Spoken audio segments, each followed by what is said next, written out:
Olá, meu nome é Guilherme Oliveira, minha dupla é Gustavo Murilo, e como avaliação nós iremos apresentar um sistema para uma siteria utilizando o padrão Decorator em Java.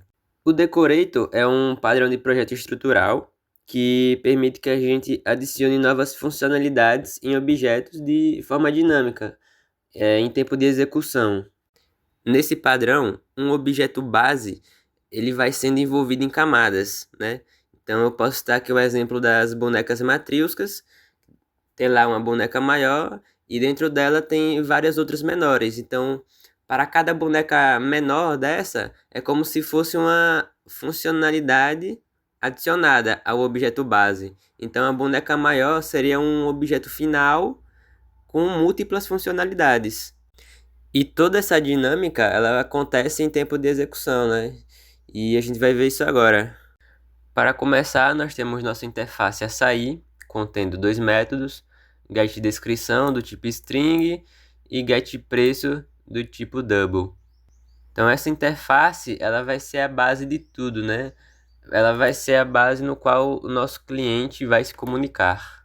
Seguindo aqui, nós temos três implementações concretas de açaí, que são açaí com banana, açaí com cupuaçu e açaí puro. Aqui nós temos nossa classe açaí puro, que vão conter os dois métodos implementados, né? getDescrição retornando açaí puro, getPreço retornando R$ 10. Açaí com banana, a mesma coisa, retornando açaí com banana, getPreço retornando R$ 11. E aqui, açaí com cupuaçu, retornando açaí com cupuaçu na getDescrição e getPreço retornando R$ 12. Então essas foram nossas classes concretas de açaí, né? Que vão ser as classes que vão ser instanciadas de fato na classe cliente. E essas instâncias que vão servir como nosso objeto base, né? E a partir dele nós iremos decorá-lo, né? Vamos adicionar um ou mais comportamentos a esse objeto. E esse é o princípio, né, do padrão estrutural Decorator. Aqui nós temos nossa classe abstrata Adicional Decorator. Perceba que ela tem uma associação com açaí, né? Então ela tem um objeto do tipo açaí dentro dela. Ela vai ter três métodos: um construtor, recebendo como parâmetro um açaí, o getDescrição, retornando o getDescrição do açaí, mesma coisa aqui em preço. O objetivo dessa classe é decorar um objeto base açaí. Então, ela vai possibilitar o objeto açaí a ser envolvido em camadas. Só que não vai ser ela quem vai fazer isso, né? Quem vai fazer isso, de fato, vão ser as classes herdeiras de adicional, que serão granola, castanha, paçoca e leite condensado. Então, cada uma dessas classes, elas irão adicionar alguma coisa ao objeto do tipo açaí.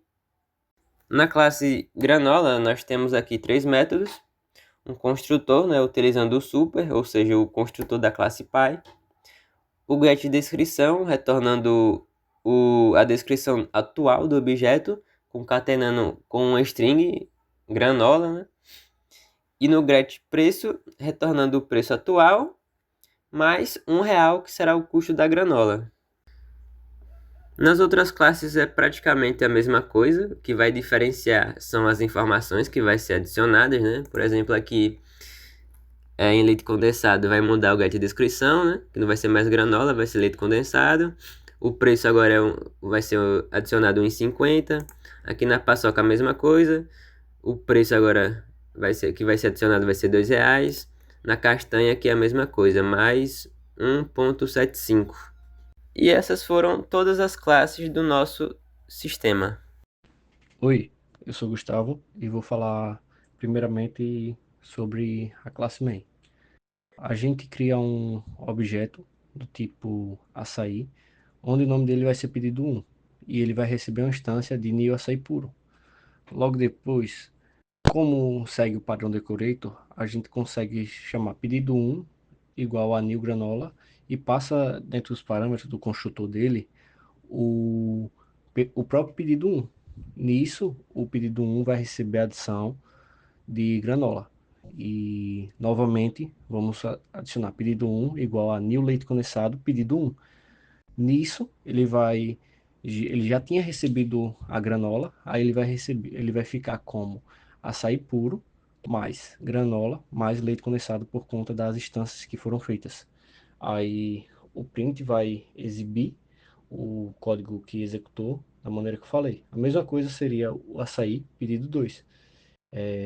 Ele recebe um açaí com banana como a base, digamos assim. Depois disso, o pedido 2 ele é adicionado castanha.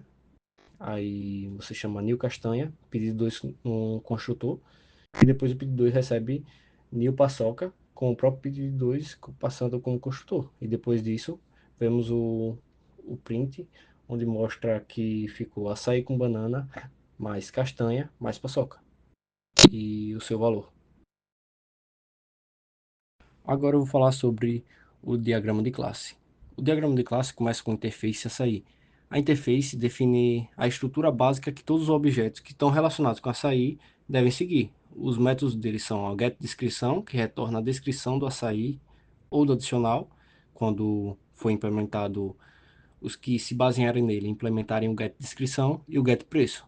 Aí nos componentes concretos, que seriam a base do açaí, vamos ter três classes com diferentes tipos disponíveis de açaí. O açaí puro, que ele também vai implementar açaí, todos os três vão implementar açaí, porém ele vai ser representar um açaí puro, sem adicionais. E você vai acabar definindo um método de descrição açaí puro e o preço básico.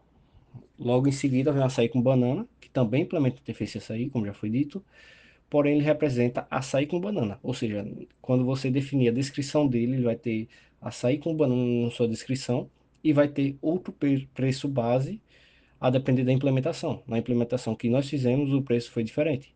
A mesma coisa com açaí com cupuaçu, que seria o componente concreto do açaí em si. Seria a base de todos os açaís que vão ser criados, porque teremos a opção açaí puro, açaí com banana ou açaí com cupuaçu. Aí também foi criado a classe abstrata Additional Decorator, que ela também implementa a interface açaí, porém ela serve como base para todos os decoradores, que, como é visto aqui no gráfico, todos os decoradores implementam o Additional Decorator. Ele era um atributo interno açaí que referencia um objeto do tipo açaí. Esse objeto está sendo decorado e você vai ter que fazer um construtor que recebe um objeto do tipo açaí como parâmetro. Aí ele recebe implementações genéricas do getDescrição e getPreço. Porém, como ele serve de base, quando você for criar os decoradores, aí sim você vai implementar realmente o getDescrição e o getPreço. Aí, por exemplo, temos o decorador concreto granola, onde ele se estende a adicional decorator e você vai acabar sobrescrevendo os métodos getDescrição e getPreço, porque dessa forma você consegue adicionar na descrição dele granola, porém você vai adicionar o tipo de açaí que foi implementado seria, por exemplo, açaí puro mais granola. Aí dessa forma você também vai incrementar no preço dele. E da mesma forma, o leite condensado estende o adicional decorator.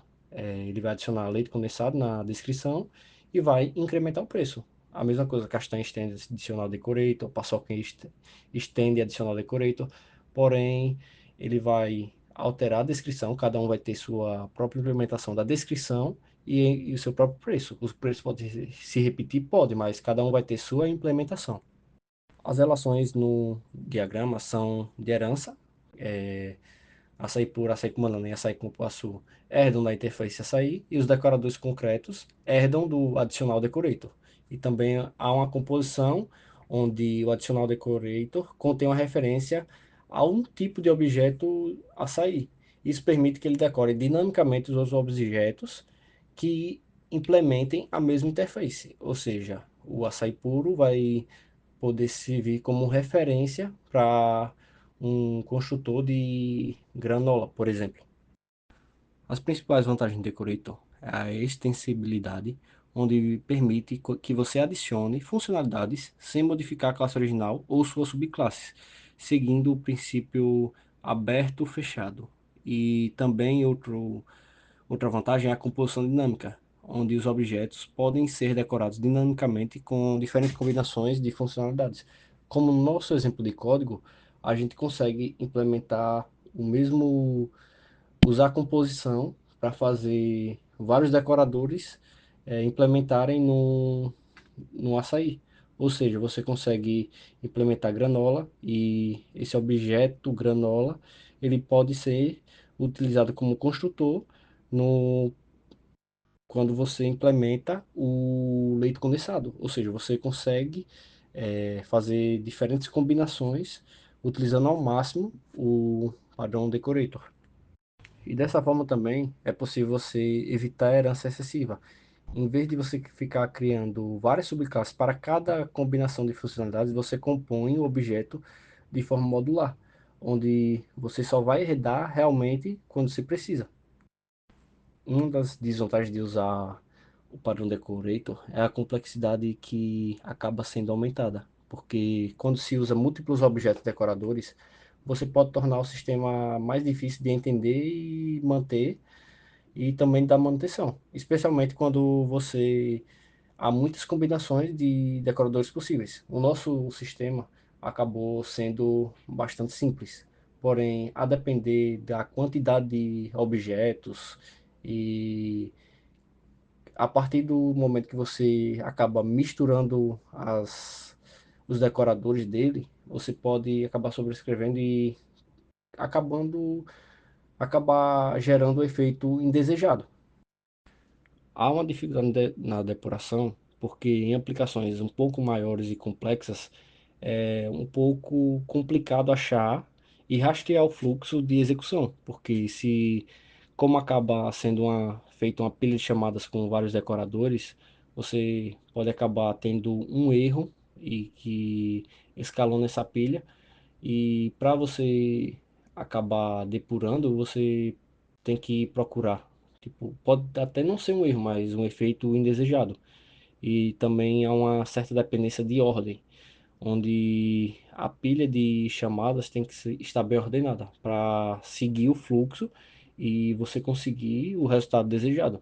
Porque se você acabar implementando com ordens diferentes, você pode acabar perdendo o seu objetivo real de implementação. E a última desvantagem que eu vou falar é a criação de muitos objetos, porque cada decorador é um novo objeto na memória, o que pode levar a um aumento maior de consumo de recursos dos sistemas quando se tem uma aplicação um pouco mais complexa e tem muitos objetos decorados, porque como você acaba criando bastantes objetos e é feita uma pilha de chamada, em algum momento isso pode sobrecarregar a memória.